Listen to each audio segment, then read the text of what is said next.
This is our league, and this is your league. Broadcasting from the 55-yard line in Japan to the shores of the Great White North and everywhere around the world on Gridiron America Radio and the Sports History Network.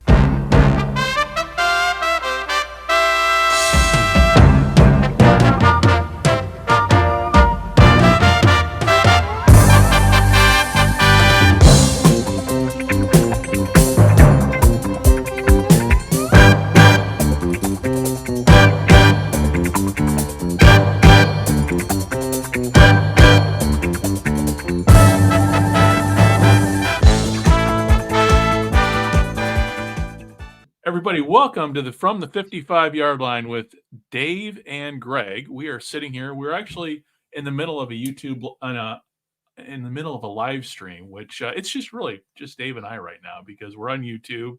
It is late at night there in the States. It's early morning here. It's morning time in Japan. And this morning I got woken up to alerts from the Chicago Tribune, from every Chicago news source, telling me that Justin Fields has been traded to the Pittsburgh Steelers, which at first I'm like, okay, what's going on here? This has to be a joke, but apparently it's not. So, Dave, what's you got? I don't know.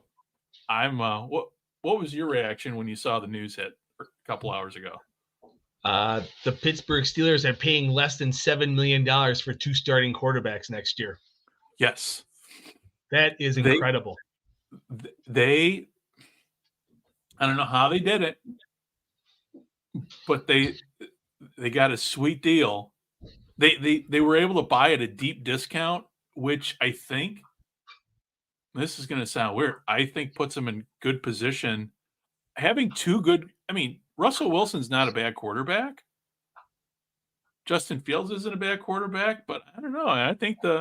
I don't know. I'm not a huge Pittsburgh Steelers fan, but they ripped the Bears off, and hats off to them for doing it because the Bears should have asked for a lot more. I don't think they were getting any more. I think if they would have done the deal already. But because they waited so long, so all the quarterbacks with free agency. We were kind of getting towards the end here. Anyway, the only thing, and I'll jump in with this, the only thing is they have the first pick, right? Yeah.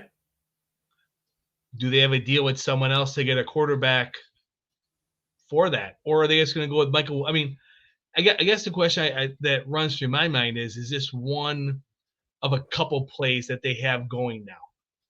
So we're gonna move Justin. We got something back. We aren't. It's only $5 million. Okay. In football terms, it's only $5 million. Right. So, and he's got 2 years left, and so they moved that off. So, do they have something else in place already that they wanted to move Justin Fields first?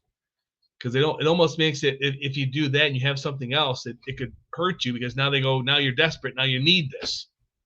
Yeah. So I just think at the end of the day, they've been trying to shop him. I don't think deals were going to get any better. There's enough quarterbacks out there hanging around. I don't know. It's one of those things where you get what you can and you just move on. Yeah, I don't know. I saw it and I'm like, oh shit, here we go again. And growing up in Chicago, the list of starting quarterbacks for the Bears since I was a kid is a real long one. And this to me just goes to the ineptitude of the franchise. They've never been able. They had, Jay Cutler they had some stability with Jay Cutler, and Jay Cutler was a good quarterback, and Jim McMahon, I'm sure I have to sit down with my buddy John Gunning because even though he's from Ireland, since '85 he's been a hardcore Bear, so he knows actually the historical starters better than I do. You mean Mike Tomczak wasn't the one? Oh, he was horrible. Jim Miller? Jim Miller, he was serviceable for a moment. Steve Fuller, hell, people forget Steve Fuller is the one that got the Bears played half the season at quarterback because McMahon was hurt half the season. So Kyle Orton, I mean, just go through and people. When Rex Grossman was on the Bears and he was sitting the bench, he was the next. I mean, he was a big deal. He was like, oh, he's going to bring and he did take the franchise to a Super Bowl. But with that said, I mean, he fizzled out there too. It's just, I don't know. I don't know what this franchise does with the quarterback, and they're going to draft a guy that didn't want to go there anyway. Which, you know, it'll be interesting how. Yeah, you know, if I can believe what I'm reading in the press, he didn't want to go to the Bears, right? No. So then that kind of makes me wonder how that's going to work out. You know, it's one of those things where so much happens between now and April. Yeah. It's again, to me, it just comes down to the Bears can't figure anything out anymore. It's just become a 3-ring circus with the Bears over the years. And, you know, ever since Hallis died, I mean, the decisions that have been made, even when he was the owner, when he was alive, if people forget that between the time the Bears won in 63 until the time he died, they only had a handful of winning seasons. So, you know, I don't know what. It's much like the Lions. They seem to be a cursed franchise, and they're cursed by their own people. You know what things are not going well when Sid Luckman's still your second all-time quarterback in yards. Passing and yards. Of course, yeah. And who's the first? Jay Cutler. Yes. Which is sad. I mean, that's but you know, Jay Cutler at least lasted. How many years did Jay Cutler last? I can't even remember off the top of my head. You know what? He's very deceptive because he was there a lot longer. He's there a lot longer than you think. He was there from 2009 to 2015. Really? Wow. Yeah, and I remember when they made, of course, you know, that was where they kind of ripped the Denver off too, because Denver really didn't know what they had in them. But at the time, you know, you remember back then, Cutler was Jake Plummer's backup. And Jake Plummer, probably one of the worst quarterbacks I've ever seen. Everybody's like, oh, he was great. He pulled wins out of a hat. Yeah, but he usually put the team in a hole by chucking about 5 interceptions before rallying the team to make up for all his mistakes. He was a gunslinger, classic gunslinger. Yeah, and they're still trying to recover from Mitch Trubisky. And they traded. Remember how that trade all came about? That trade came about because didn't they trade up for him and then they passed on Mahomes, if I'm not mistaken? I'm still bitter. The Bills traded the pick to Kansas City so they could draft Pat Mahomes. Oh God. It's just Yeah, it's amazing. I thought Trubisky was like number 2 or something because Mahomes was 10th. That was in that draft. So I thought Trubisky went a lot earlier. Let me look it up. Yeah, he was the second pick. While you're doing that, I'm trying to figure out. I'm looking at it on our screen here on our logo. It's like, oh, forget stay tuned. We're actually we're here now. He was the second pick. I remember coming out of Carolina, he became like the it factor all of a sudden. This guy came out of nowhere. He had a tremendous senior season in North Carolina, and then he just his trajectory just went through the roof. Yeah, but I mean, yeah, it's just, I don't even know. I get frustrated just even talking about the Bears because it's like, you know, and then you look at Green Bay and, you know, for the thing is in Chicago Bears fans hate the Green Bay Packers, but the Green Bay Packers have figured out how to build a winning tradition and keep it going. Mm-hmm. They've had some good GMs. I mean, they've been very lucky on their football personnel over the years. They've had some really strong personnel people from GM. Their drafts have been great. I mean, they figured it out a long time ago. Yeah. Good formula. It's just amazing because the Bears have just become just a, for lack of a better term, the Bears have just become a frickin' joke over the years, and it just seems to me they're not getting any better. And I don't know. I know. I just figured, I'm like, man, because I'm going home. Oh, go ahead. Well, I guess I'll give them this. Like, I'll if they decide that Justin Fields wasn't the answer, rip the Band-Aid off, move him on, get what you can. And then, honestly, if they're not interested in Williams, if they have somebody in their thought process, there's nothing wrong with trading that first pick and getting more. Like, there's got to be at least one team that has 2 first-round picks. Trade those 2. It's really it comes down to getting bodies, getting quality at many positions. That's what the NFL is. One player is not going to get you there. You need to be able to have quality at your 53-man roster. You need 45 players who can play. Yeah. At a moment's notice, and that's where I think that's the biggest thing the Bears, and I think that's really what from the top level teams down, like that's what separates it who has players 30 to 45 at a quality depth who can really perform in a pinch. Yeah. And also too, it goes to, what you were saying in terms of just having, with the team and depth and everything.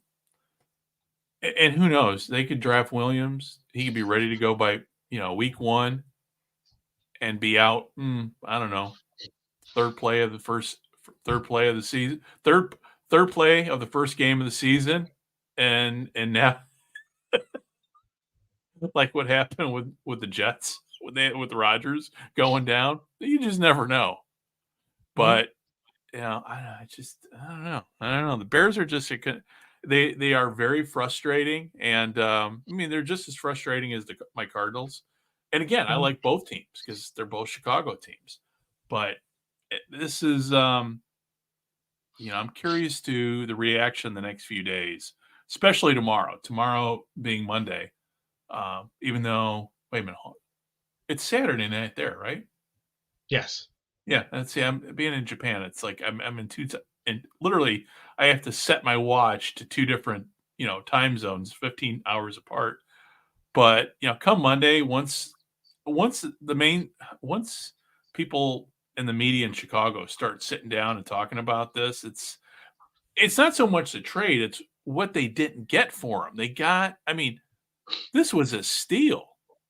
The Steelers giving up what they gave up. They didn't give up anything. At least Carolina, when they traded for the number 1, they gave up something. If you remember last time the Bears had the number 1 pick. It'll be curious. Obviously, the deal with the Steelers came out of this is, I'll go back to the best they could get. Yeah. They probably want to focus on the draft. We're a month out. Yeah. Get rid of this. Let's figure out what direction we want to go. And it'll be curious because this is year 2 for Kevin Warren, president and CEO. So it'll be interesting to see, like, he had that first year, see what was there. Now he has a very strong football background, and it'll be interesting to see from the business side, the whole scenario, what direction they go. Are they looking to? They spent 2023 looking over and see what talent they have, and then now it's time to, I don't know, redirect it, fill in the gaps, or honestly, I don't think trading Justin Fields is blowing anything up, but it's obviously looking for a new direction on how, with the football team, where they want to go. Right. Well, and two, the question is Eberflus going to get fired after this year if he has another bad season? I mean, that's the other thing with this team. I mean, the coach. I mean, I think in any other franchise, the coach would have got fired this past year. It amazed me that they kept him on, but I don't know. We'll see. He's got a reprieve, so he's got a new quarterback.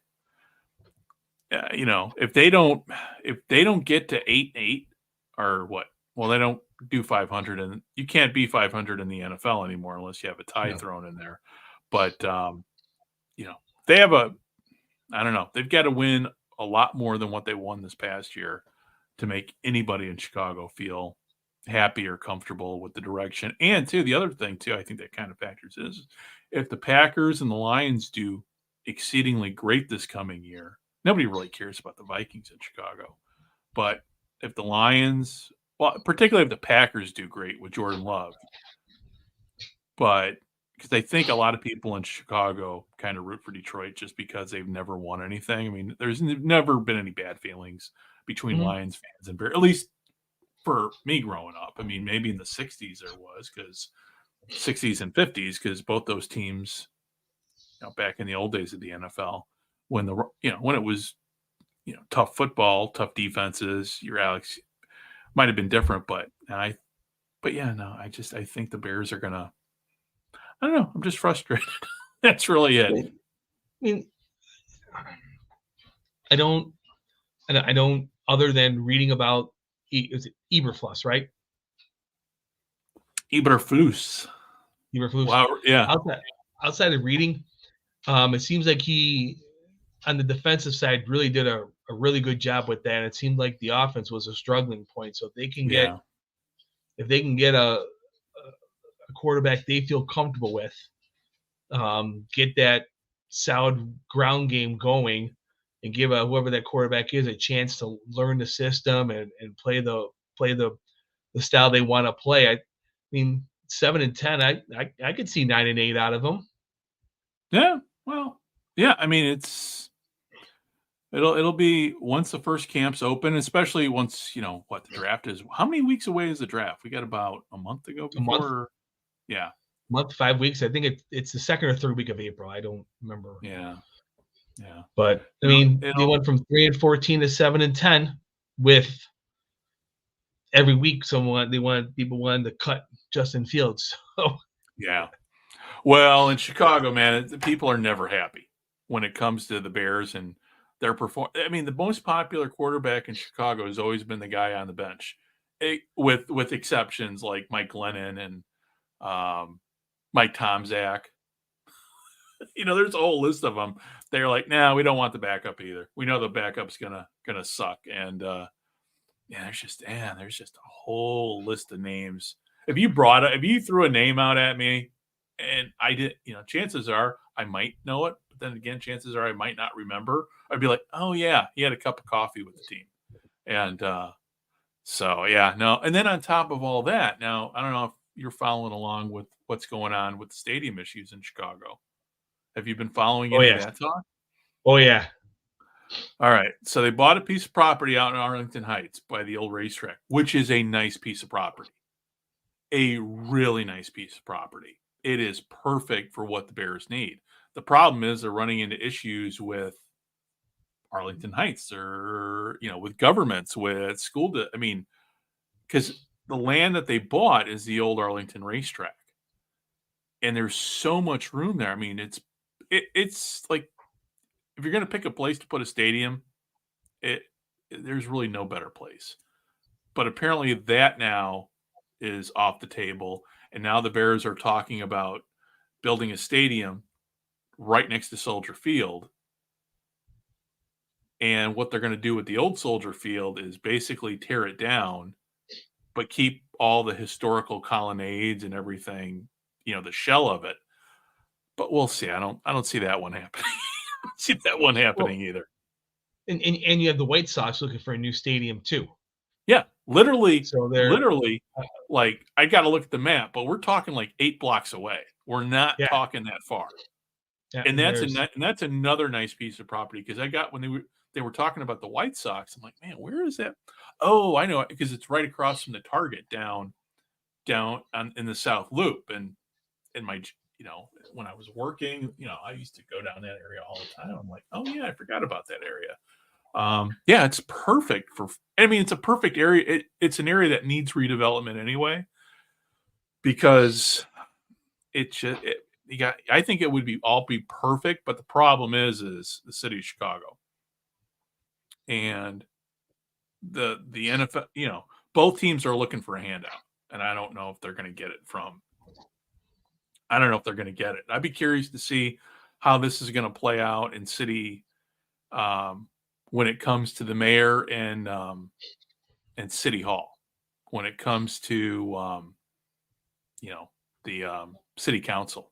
I got a friend of mine who's an alderman, and I sure would love to get his take on what he thinks is going to happen, or what he thinks should happen with the Bears. Because I don't know, I don't see this. The Bears have been looking for a new stadium ever since they left Wrigley Field back in 71, I think, is when they left Wrigley Field. And honestly, if the Bears could conceivably sell out Wrigley Field now. I think now, because now too, if you've noticed, I think you and I have talked about this, but aren't a lot of the NFL pro teams, aren't they starting to reduce the stadium size? Mm-hmm. I mean, I'd love to see them go back to Wrigley Field because now they reconfigured the Wrigley Field so they can play football there. But that's not going to happen. It'll get done. Public money will be there. It's going to take a lot of meetings. It's going to take a lot of handshakes, but the money will be there. I don't know. Just man. at least will get built. I have a hard time because when the Olympics were supposed to come, when the Olympics were supposed to come to town, that was one of the best things that ever happened to the city in the sense that they did not get the Olympics. Mm-hmm. Because there would have been so much corruption involved in building everything. And in the end, they would have never got a brand new NFL stadium. Because the way they had laid everything out, it was supposed to be a temporary state. I mean, some great plans and everything. Mm-hmm. But all I kept thinking about was, man, there's going to be a lot of corruption here, a lot of bribes. So I don't know. We'll see. But this new mayor that they have, I really don't have a lot of faith in him. But then again, I didn't have a whole lot of faith in the old one but you have to look at it too. It's not so much this mayor will not be accountable for the stadium because say they get some kind of deal done. Say the White Sox, the Bears come to the table with a $2 billion multi-complex, this here and this here. It's going to take 4 to 6 years to get that off the ground. Yeah. There'll be another administration unless this mayor is that strong. No, he's going to get he's not Chicago is in the midst of a bunch of one-term mayors, and he's the second one. And that's the thing. It's like it just if that is the case, they just got to get far enough into that term where deal is done. Thank you, everybody. My legacy is the Bears and the White Sox are staying. I'm out. Yeah. And then what happens is the next administration comes in and they're accountable for the $250 million overruns. They're in charge. They're on the hook for everything that happened. And they're going, why did we run? Yeah. The playbook is there. It's every I don't know, maybe I'm cynical in the fact that you hear these price tags of $2 billion and we can't afford this, but all of a sudden the money is found. Yeah. Well, that's what happened. That's what happened back when the White Sox wanted to leave town the first time around. And yeah, I think I don't have much faith that the Bears Stadium is going to get built anytime soon. I don't know about the White Sox Stadium because we've been down this road before with the White Sox, and we're talking Jerry Reinsdorf. He's already made one threat to leave the city 30 years ago, and that convinced the General Assembly down in Illinois to do what they needed to do to build a horrible stadium right next to the old one. And the old one obviously was a classic jewel, but it was falling apart. It needed to be replaced. It was horrible. Yes. It was horrible. I mean, it was, and in that area of the city is a lot of decay. That area is where the area where the current stadium and the old stadium are and were is it's a lot of crime. That's about all I can say. It's not the safest area. I mean, you've got a little pocket there that's protected by, around the stadium, but you don't have what you have up on the north side with Wrigleyville and of course the Cubs just opened up a new gambling a little gambling annex right right next to the stadium. So when I was a kid walking into the stadium, that area that I would go through to get, it's on the first base side, that's all gone now because you've got to go through. I think it's on-site gambling or something like that. I saw the news. It's like, oh, okay. So, but the White Sox want to have basically what the Cubs have on the north side, and the way everything is laid out with this new stadium where they want to go would be perfect for everything. I mean, I think, when I saw the things I'm more apt to think that the Sox are going to get their new stadium before the Bears are, because the Sox have shown an ability to force people's hands, whereas the Bears haven't. The Bears got a new stadium, but I will end my comment with this. Don't underestimate Jerry Jones and his ability as the head of the liaison for the new stadiums of the NFL to make it happen.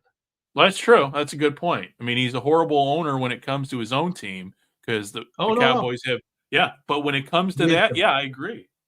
He is the best owner in the NFL because he is making brings trucks of money and never has to buy a Super Bowl ring. Yeah, that's because true. He never has to spend any of it out because all it is just keeps coming in. Every year he breaks sponsorship records, revenue records. Yeah, I know you're right. As an owner, on the financial side of it, no, I agree 100%. Obviously, as an owner on the championship side of it, we know what his track record is after that. Back in the early 90s. So no, I agree with you. Yeah, it's. But again, we're still kind of early. I'm just being cynical. I really am. I know. And believe me, before the Bills got that new stadium, I mean, the power of what Jerry Jones brings in and that whole group, and I mean the Bills ownership still had to pay money. I mean, it's not free. And then part of the deal, yes, they got a lot of money. So I'm not saying that they didn't get taxpayer money. They got a lot of taxpayers' money. But one of the things that protects, if you want to say it, protects the taxpayers is they're capped. Anything over that is responsibility of the Buffalo Bills organization. Okay. So you can't go over $800 million and sorry. So there is a little protection in that, but it's still a big spend that the rest of the state is pretty upset about. But yeah. Okay. Yeah. Oh, and that's the thing too. I mean, when it comes to stadiums, I mean, the publicly funded. I mean, I live in a town here in Japan where, you got a big minor league baseball stadium right across the street from where I live, and that was built. I think it was built in the 50s. I would assume publicly funded because it's from the city and everything. But it's funny. With that state, the public stadiums here, at least in this town, even though they've been around for 30 years, still look like brand new. So it's just, the other part of it goes to the maintenance of them, keeping them up to code. I mean, just So, hopefully, and the last time I went to Guaranteed Rate Field, that was a couple of years ago. I actually saw Shohei Ohtani play. Yeah, I mean, it still felt serviceable. I mean, it's not a bad place to see a ball game, but it's just a pain in the ass to get there. And if you want to do anything outside of the stadium, you really can't. It's not, a village like what they have up in Wrigleyville. And And because and you've been to Wrigley Field, right? I have not. Oh, okay. Yeah, no. If you ever get to Chicago, man, that's got to be that might be on our list of places to go here in June. I flew over it coming into Chicago. It's But it I mean, yeah. don't be surprised either along the way that this Bears deal gets done because it's more of a real estate buy than a football stadium. So Yeah. you might see the Bears end up picking up all this additional. Say they have to put in $300 million as part of this, or $400 million. I wouldn't be surprised if they picked up tax credits to equal that, as well as what Foxborough has with Robert Kraft. All that retail that goes there's basically I went to Foxborough. The old Foxborough is basically you're just driving on this road and all of a sudden there's a football stadium. Now there's a whole shopping center around it, and that's where of course there's a lot of money in football, but there's the additional 12 months a year revenue. Right. Well, it's the same way in Glendale. You go out in Glendale where the Cardinals play, and it's just not, you see the big dome stadium, but then you go around, there's so much around there. Plus, too, they've got, the hockey and basketball arena too, which unfortunately they don't have really, the hockey team is gone and the Suns don't play there. But if they did, I mean, it's all the additional stuff too. So, Yep. And to wrap up everything, let's talk a little UFL LFA. So LFA, what's been your impressions the first 2 weeks? And as we're recording here, we've got games on right now, which I don't have on, but I'll get to. What's been your impression of that? Because I wasn't able to watch last week because I had a whole bunch of other stuff going on. But what was your impressions so far? It's some good football. There's some really good football being played, some really good athleticism. I went into it not really understanding, or really, I had no idea what to expect. But the defenses, as you said earlier, are hitting. There's some big hits. Yeah. They don't look to play zone. They look to play in your face, and they look to get some good pops in. It was good to see week 2, the running games across the board improved. The first week, the running game was a little overall as a league. It was a little shaky. But for the most part, the ground game got going, and that helped that helped to give most quarterbacks, not every quarterback, more time. There's some quarterbacks still getting hit quite a bit, but it was good to see overall more offense, I think, in week 2 than week 1, which I enjoyed to see. It was obviously more the teams got a better understanding of who they are. A lot more drives, a lot less. I want to say the first week of the season, you're running pass rounds, you might miss a read or something. It was a lot more continuation, a lot more understanding the offenses by everybody involved, which I thought was good to see. Yeah. I just liked in general atmosphere. I enjoy the football for what it is. Like the hard hits and all that. But anybody who's watching this and it starts to compare it to the NFL or the CFL, that's not how, to me, I watch these games, the international games, just kind of enjoying it for what it is, and hope nobody gets hurt. And like you said, man, it's a rough style of play down there in Mexico. So I was actually surprised that I didn't see many people getting carried off, which I kind of, with and maybe I just wasn't being as observant, but it just seemed to me that even though it was tough, it was hard hitting play. Nobody was getting too hurt that I could see what I was watching on the screen. I know when I've watched the beginning of the Japanese league, the X League season, it's been interesting, especially was it last year with the godly heat we had here. A lot of the guys on the X League were just completely gassed or cramping up because of the heat, probably not conditioning enough. But so far from what I've seen, everybody down there has come to play. Now, there is one aspect of the game that you and I were both shocked on, and that's field goals. The lack of guys being able to put it through the uprights, which to me makes no sense, especially in a country, known for its soccer. Yeah, I'm not even sure how to even. I don't even know where to go with that because there's not like there's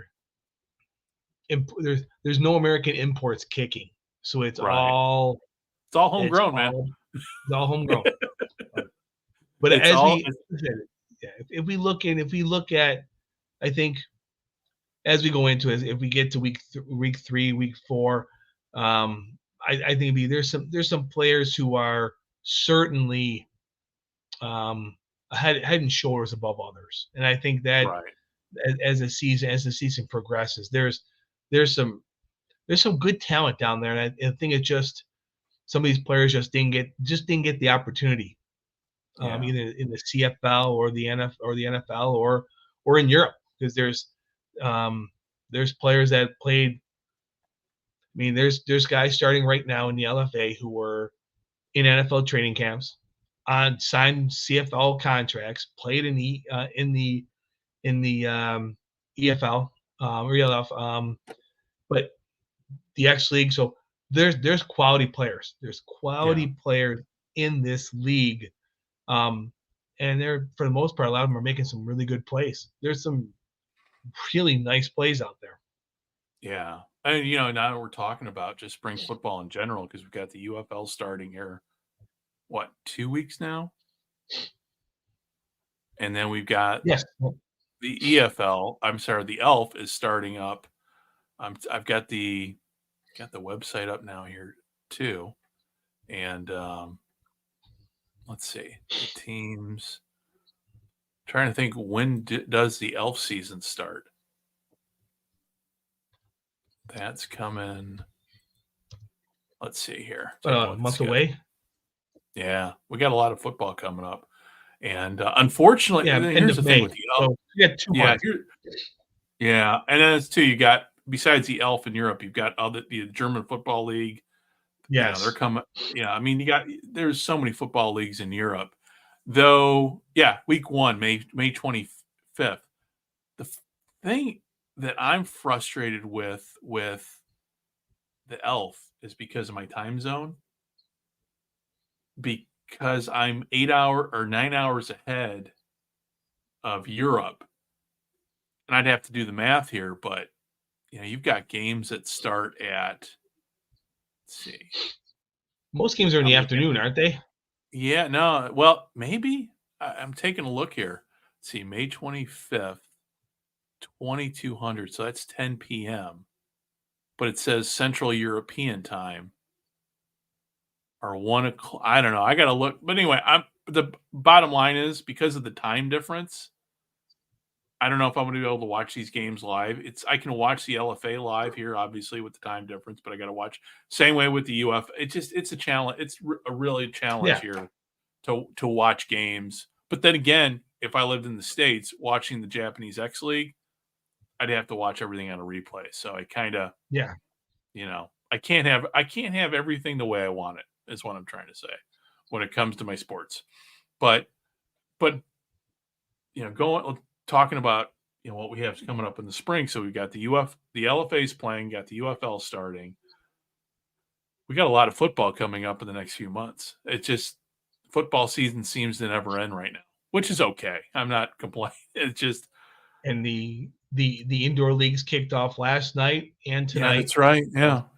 Yeah, IFL, and the IFL's on YouTube too, and that's the other part of it too. At least being able So to watch it. So the NAL, Okay.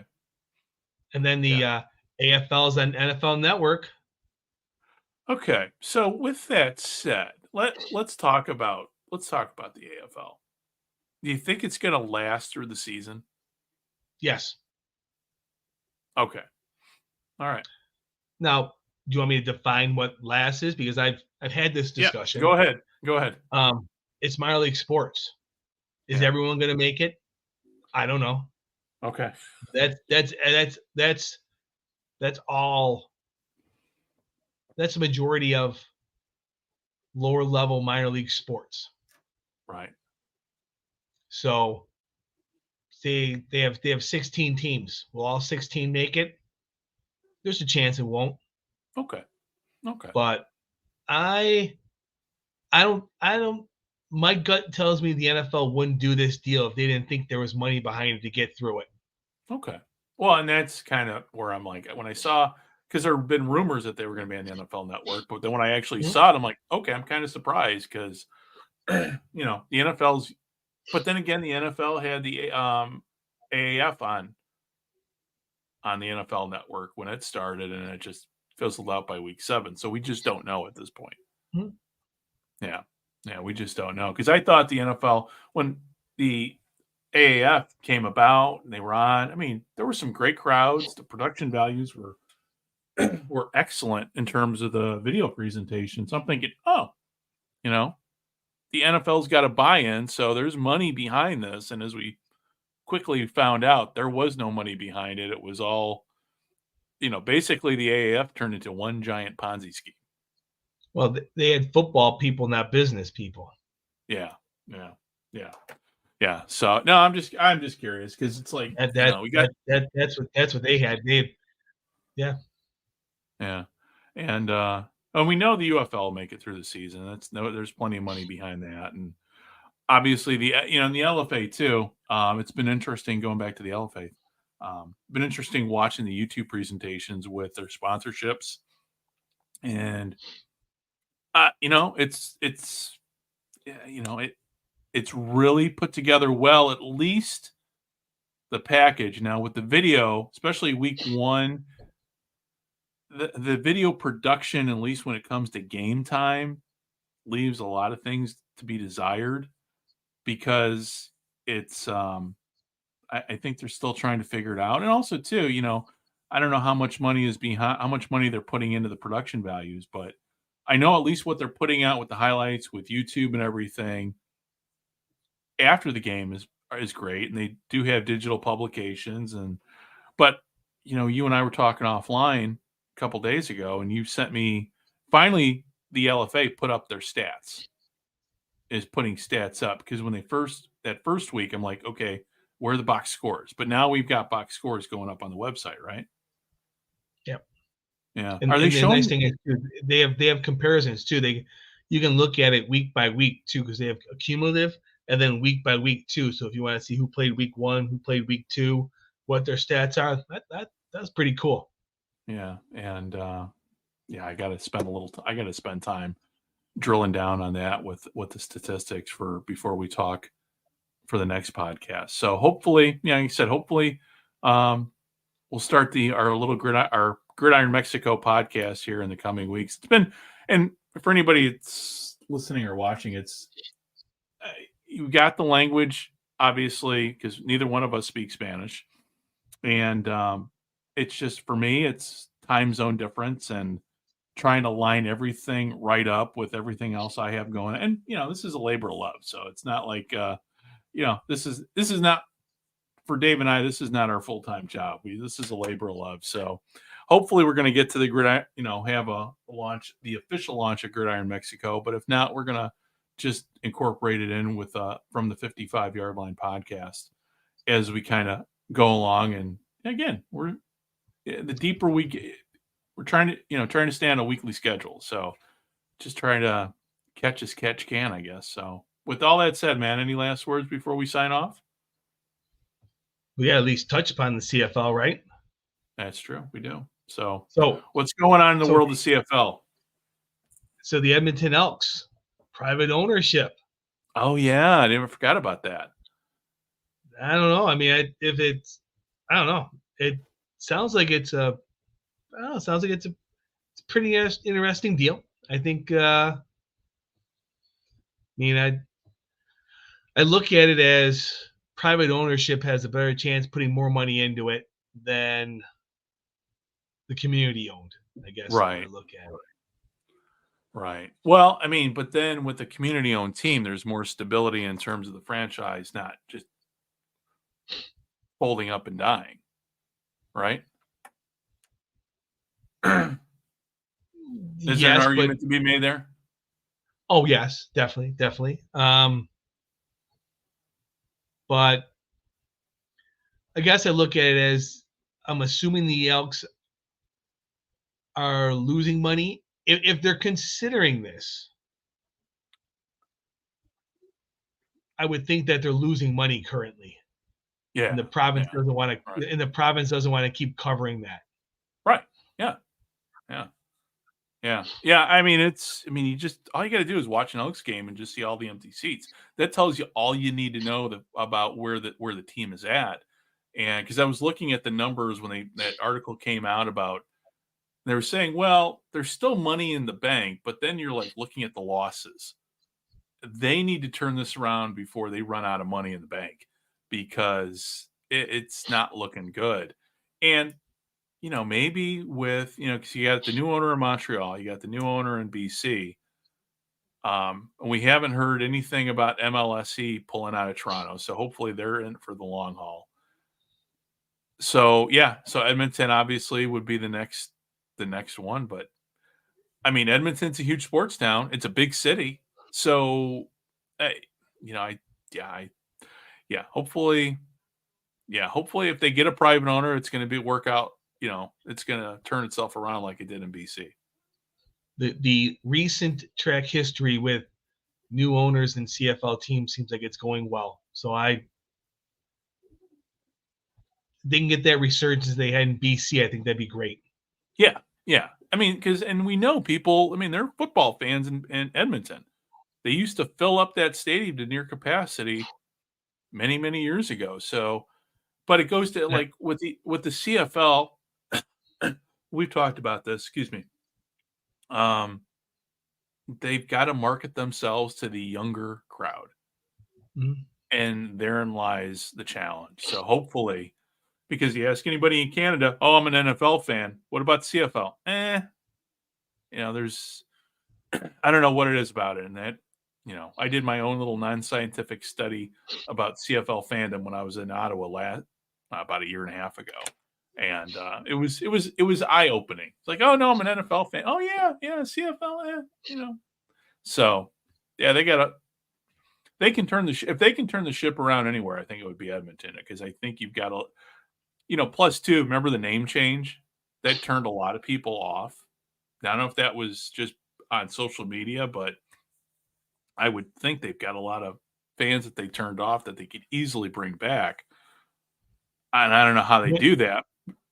Winning will do that. I think they're going to be around 500. I think they're going to surprise a lot of people. They got their defense improved, and they picked up some good offensive weapons. I think they're going to I think they're going to surprise a lot of people this year. Yeah. I hope so. And I especially hope so for, our good friends over at the Turf District podcast, because, anybody who's not listened to their podcast that covers Edmonton, the Elks, you're missing a good show. Andrew, Mike, and my apologies in Kayla. advance to Stampeders fans. I think it's going to be a rough one there. Yeah. Well, and that talks about another team. I mean, the Stampeders are in desperate need of a new stadium, and I think that's going to be the next franchise that needs addressing in terms of ownership. Not so much ownership, but stadium. They're not. I mean, they play in a bare bones stadium, and I don't know if it's falling apart or what. But everything I've read, when it comes to stadium talk in the CFL, it always comes around to Calgary. It's like, yeah, they need a new stadium, and I don't know if it's a complete rebuild or just remodeling of what they have, but I don't know. I don't know. And but yeah, I think the rest of the CFL, right, knock on wood, is doing okay.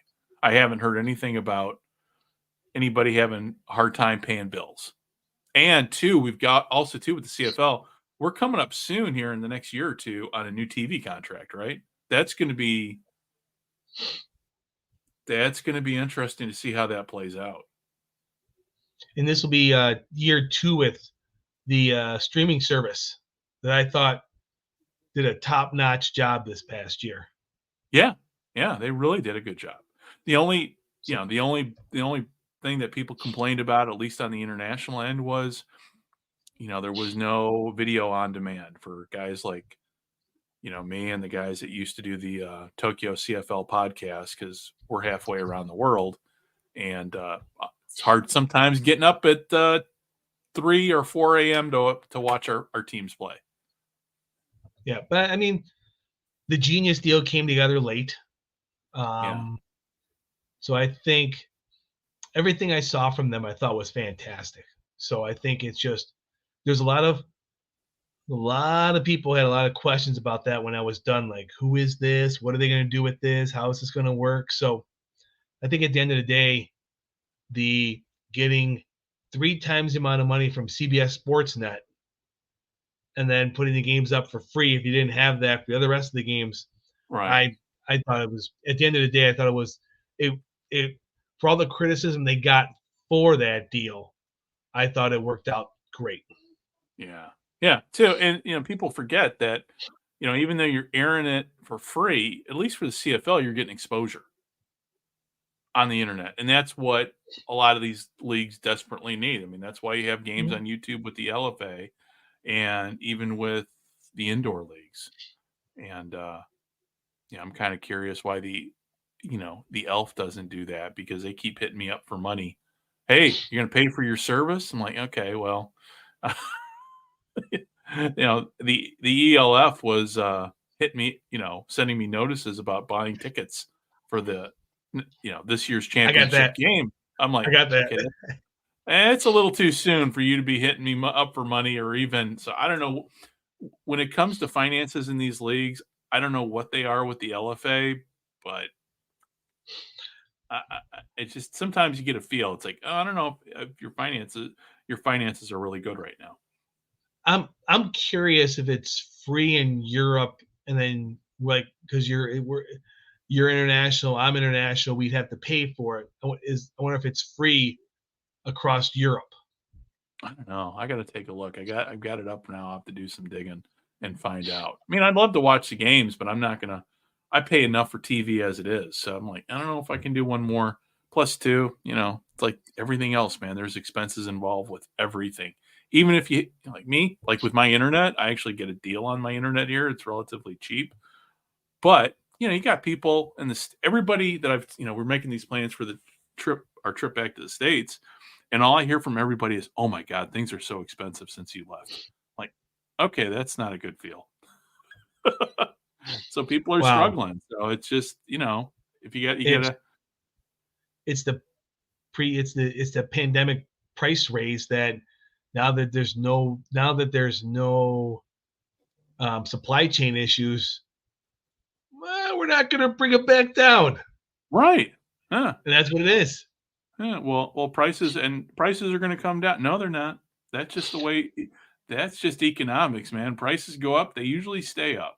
Unless we're talking electronics. Yeah. I mean, that's the only. You buy that TV; it's already outdated. Yeah.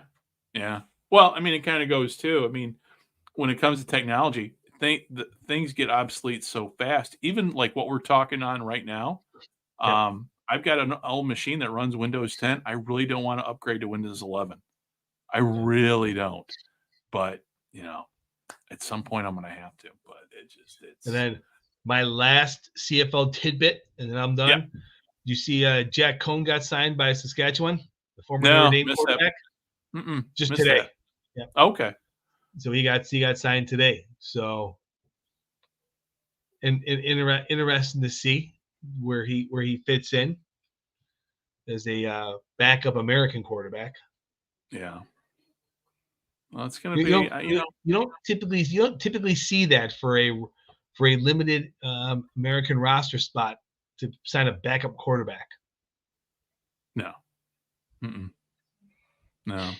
But he's from Notre Dame, so maybe that had to do, that cachet of a Notre Dame quarterback. I mean, not like he was like he's Joe Theismann or I think that's the only Notre Dame quarterback I can think of who's played in the CFL off the top of my head. I'm sure there have been others. Yeah. But I don't know. But yeah, it's as we move along here, we'll be talking a lot more CFL, and hopefully I'll have done a lot of my homework, because I'm kind of, we were supposed to do this podcast yesterday, it didn't work out. So I woke up this morning kind of just doing things on the fly. So, and we'll have Fran. Anybody's wondering where Fran is at right now, Fran is on assignment, and but he'll be back the next time we talk. I don't know if it's going to be, we're going to do a show next week because I'm going to be traveling, but hopefully we'll see. I should be back in town. Should be back to where I'm at here by Saturday. So we'll next Saturday we'll figure it out. So, well, for everybody who's listening, thanks a lot. And if you're tuning into this, obviously our live stream now is at 0 at this point, but I'm very hopeful people will be discovering this, because as we record this, it's late at night there in the States and it's morning time here in Japan. And we're going to be last time putting this on YouTube, and in addition to doing the podcast, kind of seems that I like doing this. This is for all of us who do podcasts and video casts, a lot of this, the reason why we do this is it's just nice to sit down with friends and just have conversations about sports that we wouldn't normally have elsewhere. So for everybody listening, thank you very much. For everybody watching, thank you very much for tuning in. And we will be seeing you all very, very soon. Until then, I'm going to, let's see here. I am, as we're talking here, I'm trying to figure out how to end the live stream. As we sit and talk.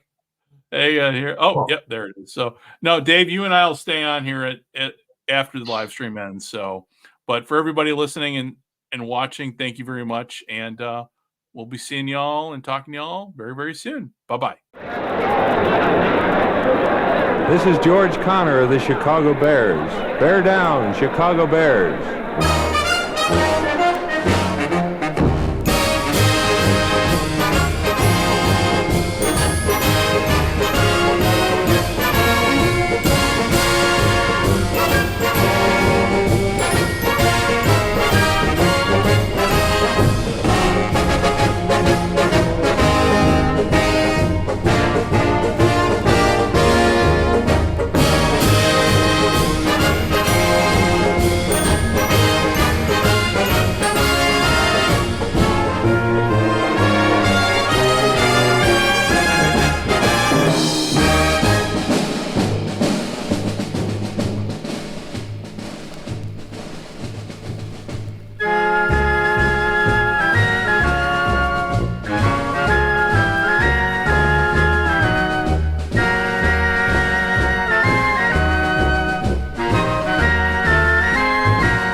This podcast is part of the Sports History Network, your headquarters for the yesteryear of your favorite sport. You can learn more at sportshistorynetwork.com.